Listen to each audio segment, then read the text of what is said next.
Hey everyone, and welcome to the deep dive. Today we're really pulling back the layers on a topic that touches almost everyone, though often in, well, invisible ways. The lasting wounds of bullying. It's a painful reality, isn't it? So many people carry it silently. Experiences from school, maybe work, or even online. Most of us have seen it. Some of us have lived through it. And look, some might have even been part of it, perhaps without fully realizing. So our goal today is really to try and extract some core truths about this really personal and universal experience. Exactly. And for this deep dive, we've drawn from some really thoughtful material, sources that explore the nuances of bullying with, I'd say, a very compassionate and reflective lens. The aim is to uncover key insights into its impact, definitely, but also, crucially, what we can all actually do about it. Okay, so let's unpack this a bit. When we talk about bullying, it's easy to think of it as, just playground teasing, right? But as we dug into the material, it became clear it's much more insidious. What the research really emphasizes is that bullying isn't just a one-off joke or comment. It's repeated. It's intentional behavior. It's designed to hurt or humiliate or control someone. We're talking about words, physical actions, sometimes even silence, like deliberately excluding someone or spreading gossip. It's that persistent pattern that really defines it. Precisely. And a really critical nuance that came up is how that whole definition has dramatically evolved with technology. The material strongly highlights the pervasive nature of cyberbullying. Right. You think about those awful comments, hurtful memes, anonymous hate messages. The damage, it just doesn't stop when you leave school or close your laptop. It follows you. Yeah, that's terrifying. It is. The digital world has extended the reach and the persistence of bullying in ways we're, frankly, still trying to fully grasp. It means the potential for harm is almost constant and just so far-reaching. And the impact of that. Yeah. It must be immense. You mentioned damage. We're talking about wounds that aren't always visible because the material seemed to really stress that the wounds from bullying go much deeper than, say, a black eye or tears. Oh, absolutely. Much deeper. What becomes really clear is that these aren't just fleeting feelings, they get embedded deeply in someone's self-perception.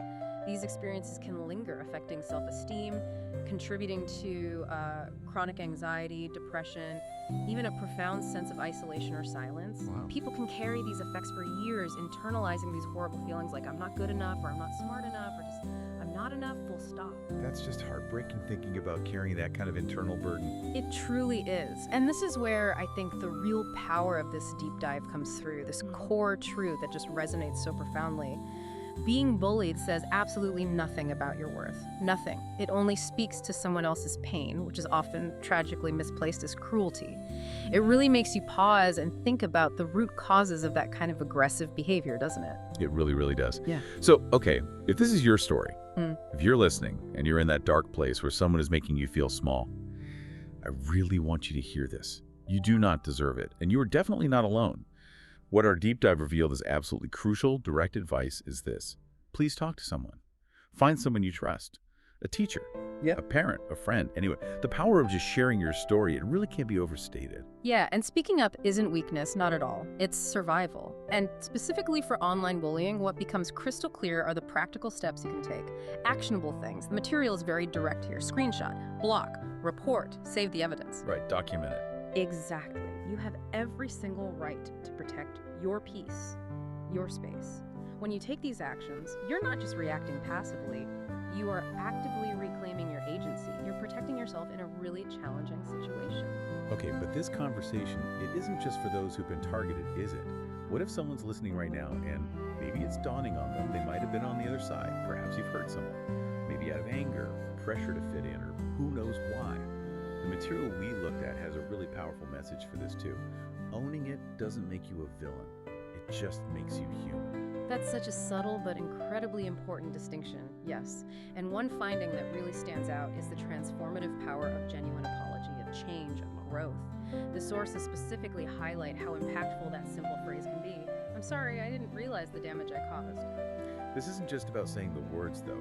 It speaks to the possibility of truly understanding the harm done and, working towards real self-reflection and repair. And that really brings us to what we can all do, doesn't it? Yeah. Whether you've been the target or maybe a bystander who didn't know what to do, or even someone who's made mistakes. The message is we all have a role to play in ending bullying. Every single one of us. It's about consciously choosing kindness when sarcasm might feel easier, or speaking up even when silence feels safer. It's a collective thing. Absolutely. And zooming out, this touches on a fundamental principle we can teach, not just future generations, but ourselves too. We rise by lifting others. It sounds nice, but it's more than a sentiment, isn't it? It really asks us to think hard about how we actively foster empathy. How do we intentionally create environments, schools, workplaces, online, where bullying behavior is just not tolerated, where connection and understanding are prioritized over everything else? Well said. Thank you so much for joining us on this deep dive today. I think the central theme we kept circling back to is that the words we use, they have real power. Let's try to use them to heal, not to harm. We really encourage you to share what you've learned today, or maybe just start a conversation with someone in your life. You honestly never know who might need to hear it. And perhaps a final thought for you to consider, to mull over.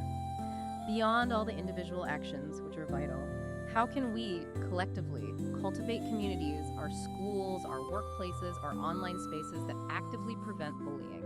Communities that truly prioritize connection, understanding, and mutual respect right from the start, rather than just reacting after the harm is done. It really points towards needing a fundamental shift, I think, in our shared cultural values, making kindness and empathy the default setting.